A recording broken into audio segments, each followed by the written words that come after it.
when I was born one.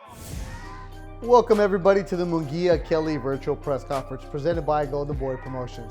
I'm your host Bethel Duran, and today we're going to have a chance to hear from the people who are making this event happen and the fighters themselves.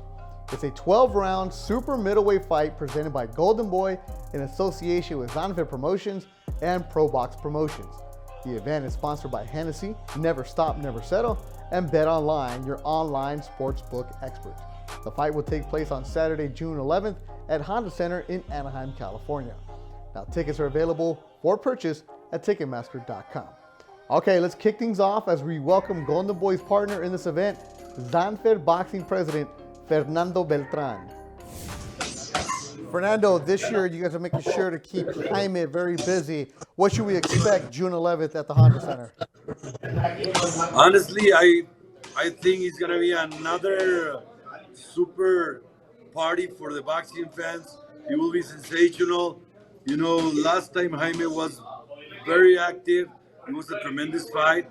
I'm here at the gym with him, and I feel great about what I'm seeing. And he's preparing himself very good.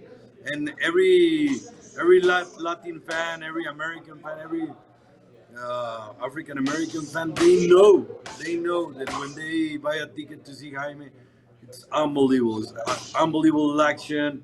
It's a back and forth, and he really gives the people what their money is worth.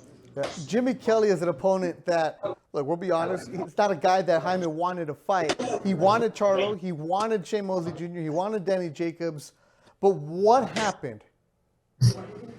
Well, in the fight with Charlo, we always said that we were ready. We wanted the fight, honestly, and we agreed to everything. But we've been, the zone has been supporting us and everything, and we only wanted the zone to be distributors of the fight.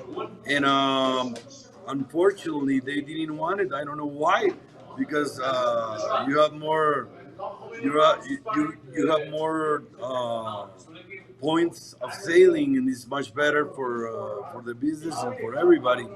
And we agreed to everything, and they turned down the fight because they didn't want this on. They said it was a deal breaker, and we are loyal people.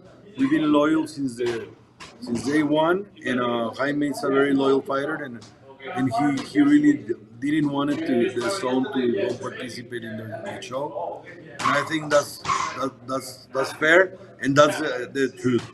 I'm telling you the truth. And after Charlo, we wanted to fight Daniel Jacobs, and we really wanted to fight him because he's a great fighter, and he also gave a sensational fight to Triple G, a sensational fight to Canelo, and he priced himself out.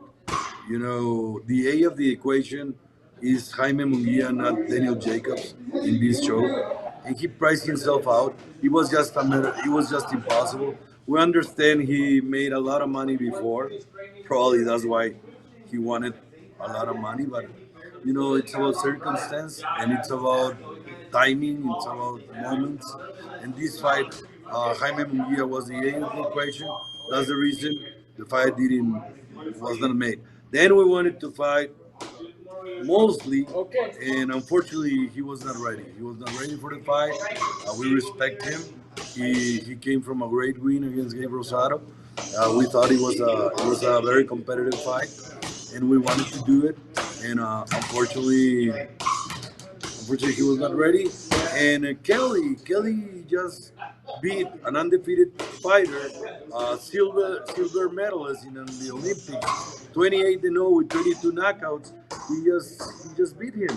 So he wants another undefeated, like Jaime Munguia, 39-0, and he wants to take the zero from Jaime of losses. And I think it's a very competitive fight. It's a sensational fight. We know about the people from the UK, the fighters from the UK. They come to fight, and they come with everything. And we're expecting a sensational fight. You know, one thing about you guys, people might say that you're protecting Jaime Munguia. From your answer, you're not. You want him fighting the best, don't you? Look, if Triple G wants to fight us right away, we are ready to fight him. We don't turn down anybody. Anybody. We never turn down anybody. We respect Canelo a lot, but if Canelo offers us a fight, we fight him. And the way that they say, no problem. We honestly, even Bivol, we will fight. We're not running away from anybody, and it's not about protecting. Of course, as a promoter, you administrate the career of a fighter, and when you administrate the career of a fighter, you feel that like, oh, he's ready for this one, he's ready for the other one. But now at this point, we believe that honestly believe that Jaime is ready for anybody. So we're not like running away from nobody. Charlo, if Charlo wants to fight and they want the zone involved, of course we will fight him. Any Saturday of the year, we will fight him. If Jacobs come to his senses and takes the correct money, that he was not little, the offer of us, he was not little, and takes the fight, we will fight Jacobs. If Mosley was ready for next time and those guys turn down the fight, we will fight Mosley. But if Triple G, hypothetically speaking, um, let's say Canelo goes for the rematch, what Triple G is gonna do? We are here. If we pass June 11, let's do it. Why don't we do Triple G against Jaime? We are more than ready and more than happy to take that fight. So I will. This is a great opportunity for me to tell the fans that we are not. I'm not protecting him, and I'm not running away from anybody. We're ready to fight. Just send the contract. Make sure that the soul participates, and of course we will take the fight. Very confident. Fernando Beltran, Zanfer Promotions. You have a lot of confidence, la confianza en tu peleador, the confidence in Jaime Munguia. Last one, you left Tijuana for camp. You're in Big Bear. How's that going? He's great. He's great. I'm here in Big Bear, and honestly, I'm seeing Jaime very focused. He's right now at this point of his career. He's an experienced fighter. He is not predictable. He knows what he's doing, and I love what I'm seeing. I love what I'm seeing, and of course we love Tijuana. We're very grateful to the Zone and to Golden Boy that our last fight was in Tijuana. It was a great atmosphere. We fought a great undefeated fighter. We we came up with the win, and it was a sensational win. And I believe that really that I'm is ready for big things in boxing. He's carrying the flag of Mexico right now as the as he represents Mexico the way he's been doing, and we're very proud of him, and again to the fans, we're not running away from anybody. Well, let's roll on as we're going to move to the OC, Orange County, as we welcome Kim Badir, Senior Vice President and General Manager of OC Vibe and Honda Center. Kim? On behalf of Honda Center, I want to say how excited we are to once again be hosting Golden Boy Promotions Boxing. The energetic crowd here last November watched Jaime Munguia continue undefeated, and we look forward to him returning to Anaheim to face off against former world title challenger Jimmy Kilrain Kelly. Here at Honda Center, we've witnessed battles on and off the ice, and we can't wait to witness these star athletes compete in front of a roaring crowd once again this June. And now let's hear from the Golden Boy himself, Hall of Famer Oscar De La Hoya. Oscar, before we start talking about the Munguia fight, let's talk about the official announcement that Golden Boy and DAZN are going to remain partners. How excited are you for that? Yeah, we've been working on it for quite a while, and we are ecstatic. We're super happy that our fighters have a home here on DAZN. And look, I've always said it that we are the top promoters here in the U.S. We know the market. We know what we're doing. We've built the stars that the fans want to see here in the U.S., and so it was a win-win for both of us. And so we're delighted that it's a multi-year deal, a multi-million-dollar deal, and so we're now moving forward full steam ahead. And all I want to do is just try and make the best fights possible. That's all I can do, and so obviously with DAZN, we're gonna push for that. One of the cool features is that you're going to have the Thursday night Golden Boy Fight Night, where some of these fighters who won't get the big exposure on a Saturday card, they could headline and gain new fans. I know you're excited about that. I really am, because most of the time these kids who are fighting in the developmental series sometimes fight even harder than the main event fighters on the championship level. So this is a perfect opportunity to showcase your talent. It's the perfect opportunity to expose the next young and up and coming stars of tomorrow. Now you're coming off of a good promotion where Zurdo Ramirez got the knockout. The next one is going to be Jaime Munguia, June 11th at the Honda Center in Anaheim. How excited are you to see Jaime Munguia in the ring? Well, look, we are coming off a great win with Zurdo Ramirez. And to tell you the truth, I don't know how that guy from Germany was ranked #1 in the world. Zurdo Ramirez, unless he is that good, unless he is just amazing and he just wiped him out, and it goes to show you how avoided Zurdo Ramirez has been over the years. Well, this was a perfect example of blowing out a #1 ranked fighter in the world. It's incredible. It just goes to show you how good Zurdo Ramirez is. But look, we're ready to fight Bivol next with Zurdo Ramirez. This fight was the official eliminator to Bivol's title, so I can't wait to start negotiating there. Jaime Munguia is coming up, which we're very, very excited about. Whenever Jaime Munguia fights, he's exciting, he's explosive. This goes with the negotiations, because you were talking with Charlo, you were talking with Danny Jacobs, you were talking with Shane Mosley Jr., and they fell apart. What happened? How come people and Jaime Munguia can't get into the ring together? Well, look, I'll tell you exactly what's happening and what's going on. First, with Mosley, look, Mosley, I love. He was ready to fight. He was ready to go. There wasn't enough time to face Jaime Munguia. It was short notice, so I understand that he had to walk away from it, and I respect it. With Jacobs, he outpriced himself. We thought it was going to be a great fight. We thought that Jacobs would still has a lot left in the tank. He's a great fighter, but he just priced himself out. It's easy as that, and we couldn't really do anything about it. And then with Charlo, they just don't want to make the fight, point blank. That's the bottom line.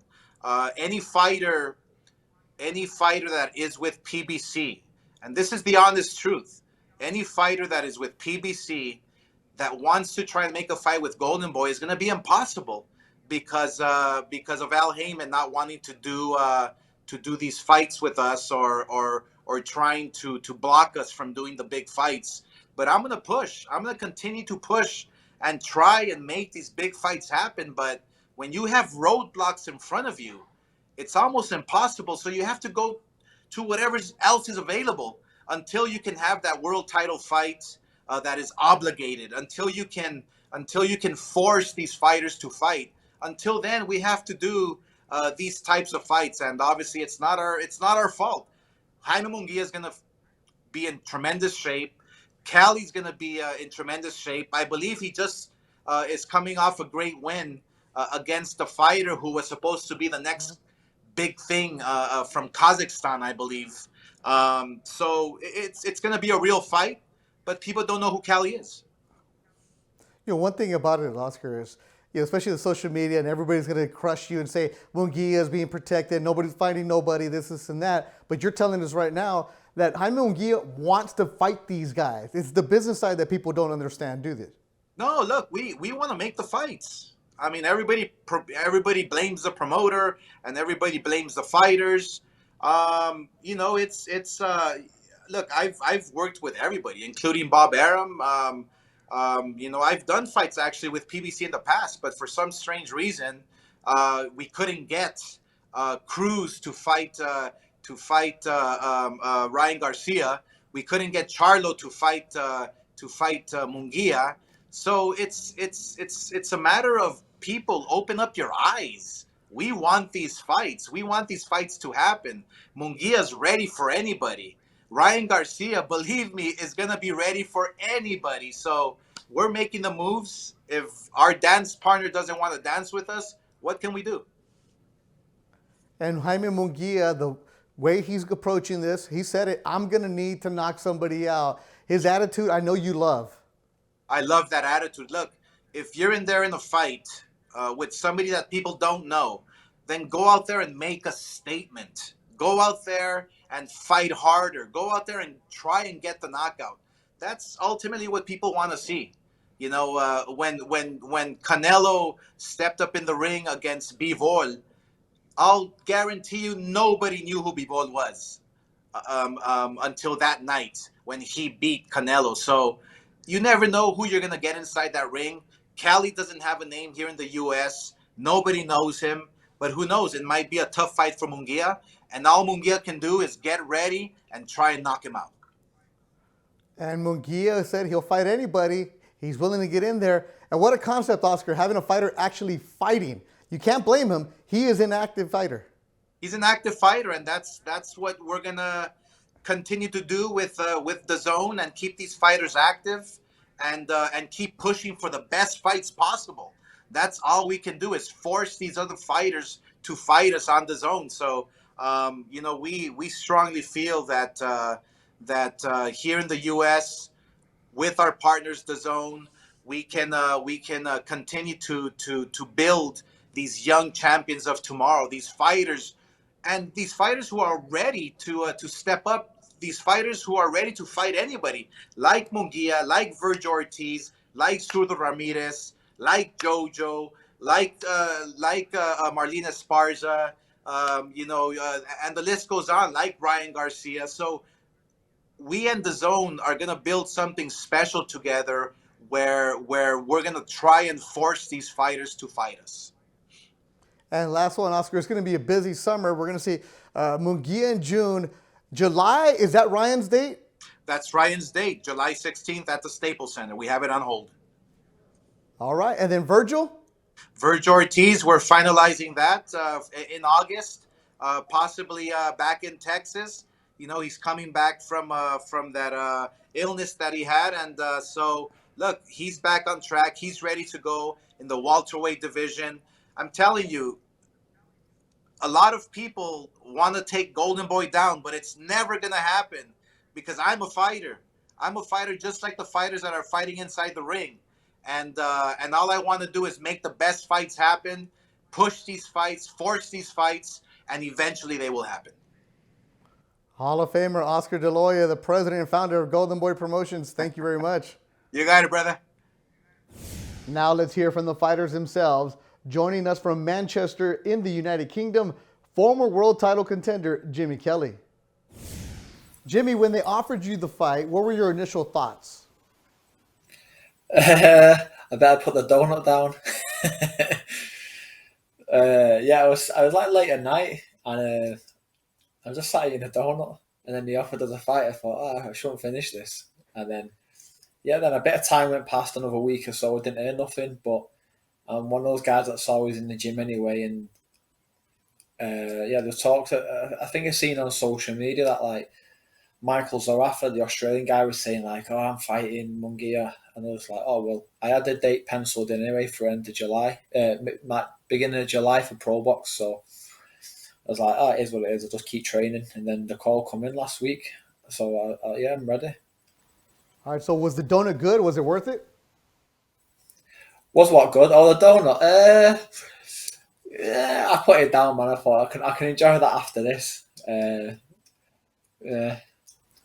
Yeah, but also, so all joking aside, though, you get the call and you're having the doing. You're like, okay, you're a guy that stays in the gym. You mentioned you had a fight, possibly scheduled. But when you heard the name Munguia, what did you think? Yeah, I was excited. They're the type of fights that I want to be in. And when it came about, I was like, yeah, of course, it's another challenge. I've just come through as the underdog again in Florida, so I thought, yeah, it's just another step on the ladder. When people say the name Jimmy Kelly, what kind of fighter is he? What should we expect? I'm just honest. I think I'm not saying exceptional in any area, but I'm well balanced. Anywhere in the ring, I know where I'm at and what I'm going to do at that point in the ring. I'm not like a massive puncher. I'm not like a massive, slickster. I'm not like a full on aggressive guy. I think I'm well balanced. I've had good schooling, and I feel like I'm adequate. On the front foot, I'm adequate on the back foot, and I think that versatility, will show in the fight and that. Your two losses came against guys that Munguia has defeated. So I'm pretty sure you're going to look at some of this tape and be like, you know what? I can see some inefficiencies that I can exploit. When you look at Munguia, what's your opinion of him? He's obviously strong. He comes with a good work rate. Puts his punches together well. He's groomed for like superstardom and that. So fair play to him. And the two losses that I've got, he's beaten. I don't think he beat Dennis Hogan, and I believe I beat Dennis Hogan. I went away to Australia, so and the Liam Smith fight, I feel like that was a fight I was doing well in until I become injured, and I needed surgery after the fight to correct that. So I think I've just been unlucky. When my big opportunity to come against Kilrain Islam, I feel like I've shown what I can do and what I'm about. And for the people who might say Jimmy Kelly, he doesn't have a chance, what do you say to them? It's the same conversations I was hearing before the Kilrain Islam fight. I was hearing about how much of a monster this unbeaten Kazakh was, and he's Olympic bronze medalist. You're not going to be able to outbox him. You're not going to be able. You're not strong enough. You've lost down at light middleweight against these other guys, and regardless of what the scorecards say, the scorecards are like one of the judges give it a draw, and he didn't win a second in that fight. I just punched him around the ring for every second for the fight. And he was a hometown guy. They put a lot of investment into him and that. And when they read the draw out, the first card, I thought, yeah, I'm getting shafted here again, like I did when I boxed Dennis Hogan. And then the other two cards were still too close, but they got it right. So it's the same combos. Or you're not ready, you're not that level and all this other shit. But the 25 to an underdog and I won. So. You got to love the confidence. That's what attitude you have when you're from Manchester. You mentioned that there's only one team in Manchester, it's United. The Brits are going to be behind you. What should we expect that night? You just see an honest person. I mean, I'm going to go in there. I'm going to wear my heart on my sleeve. I've got family. I've got friends that I want to make proud and that. So, I'm going to go in there. I'm not under any illusion that it's not a big ask, and it's not. I'm going to be the underdog again. But I had the same attitude when the Kilrain Islam fight was there, and he's another unbeaten guy, and I wasn't given a prayer, and I feel like from that experience I've grown again. So I'm going to go in there. It'll be an exciting fight. Obviously, Munguia is going to bring it from start to finish, and I've got to make sure that I'm in the best shape possible, which I am. It's come at short notice, but I've got no excuses. I'm always in the gym. I'm not a training camp kind of guy. I need to be in the gym all the time for my own health, and I don't do anything other than box, so it's my life, and I got to lead by example to my children and be like, look, this is what you do. You put your work in. There's no like having time off. You've got to you get out what you put in life. And during the time with COVID, I didn't fight for 2 years. Fights were offered and they fell through with everything that was going on, and there wasn't a day that I wasn't in the gym, and I want to lead by example to my children. Yeah, the pundits might say you're an underdog, but you don't feel like that, do you? I just think, honestly, I just like someone else's opinion, mate. I just don't give a shit. If I'm the underdog, great. If I'm not the underdog, I'm the favourite, and I'm going to be the best thing in the world. Great. I've stopped people's opinions having a bearing on me, the way I see myself a long time ago. You know what I mean? Like, I've always been like a soft kid with glasses, and and everyone's like, "Oh, he'll never be a boxer. He's too this, he's too that." And over time, like, you become hardened, and I just feel like I'm quite grizzled, and some virgin in his mum's spare bedroom posting things about me on Instagram. Like, I don't give a shit. Like, Love the confidence. Can't wait to see you here in Southern California. And now let's hear from the star attraction from Tijuana, Mexico, but he's right now in Big Bear, California, where he's doing camp, the undefeated Jaime Munguia. Jaime, you're going to return to the Honda Center where your last fight, the fans really welcomed you with open arms. Jaime, vas a regresar al Honda Center, donde tu última pelea, los fanáticos ahí estaban con los brazos abiertos. ¿Cómo te sientes pelear en Honda Center? Bien, creo que la verdad me siento muy contento de estar regresando pues al mismo lugar donde pues toda esa gente pues me enseñó todo el apoyo, todo el cariño que me tienen. Yeah, I'm really happy to return to the location where the fans welcome me. They showed me a lot of love. I'm excited for this fight. Golden Boy hasta mantenido a Jaime Munguia muy activo. Golden Boy is keeping you very active. Is that the plan? ¿Es lo que quieres, lo que te gusta? Sí, obviamente, pues me gusta estar activo, estar peleando 3, 4 veces al año. Obviamente, pues ahorita es mi segunda pelea este año. Me gustaría, pues hacer esta pelea ahorita en Honda Center y si Dios quiere y todo sale bien, hacer otra pelea a final de año. Yeah, I'm very happy with being active. I want to fight 3-4 times this year, and I'm going to be fighting at the Honda Center in June and hopefully have another one later on this year. Now, there were different talks about different opponents, Charlo being one of them. It didn't happen. You're taking on Jaime Kelly, and this is a fighter who could be very dangerous because he has nothing to lose. Había pláticas que ibas a pelear contra Charlo o otros peleadores, pero ellos no llegaron. Vas a pelear con un rival que es muy peligroso porque no tiene nada que perder. ¿Qué esperas? Sí, así es. Yo creo que siempre, a pesar de todo, siempre son los más peligrosos. Como yo lo digo, yo de ahí vengo, de un peleador desconocido, llegué, gané el campeonato del mundo y mira, pues aquí estoy. Entonces, la verdad tengo que tener bastante cuidado, no me debo de confiar para nada y debo de seguir trabajando duro. Yeah, I came just like Jaime Kelly, a fighter that wasn't known. I got to the championship level, so I have to be very careful with a fighter like him because he's coming for that. Última pregunta, last question for you. What kind of message do you want to send to the fans on June 11th at the Honda Center? ¿Qué mensaje le quieres mandar a los fanáticos el 11 de junio en Honda Center? Pues decirles a todos que me comprometo con ustedes a brindarles una gran pelea como siempre me gusta hacerlo, una pelea emocionante y pues si Dios quiere vamos a buscar el knockout. Yeah, as always, I want to go out there and put on a show for the fans, a good show for the fans, and if it's available, go for the knockout. Jaime Munguia, nos vemos el 11 de junio in Honda Center. We'll see you June 11th, Honda Center. Thank you. We've heard from the promoters, we've heard from the fighters, and I want to thank everyone for watching. Don't forget to tune in June 11th live on DAZN as Mexican superstar Jaime Munguia takes on Jaime Kelly live from the Honda Center in Anaheim, California. Tickets are on sale at Ticketmaster.com. Goodbye, everybody.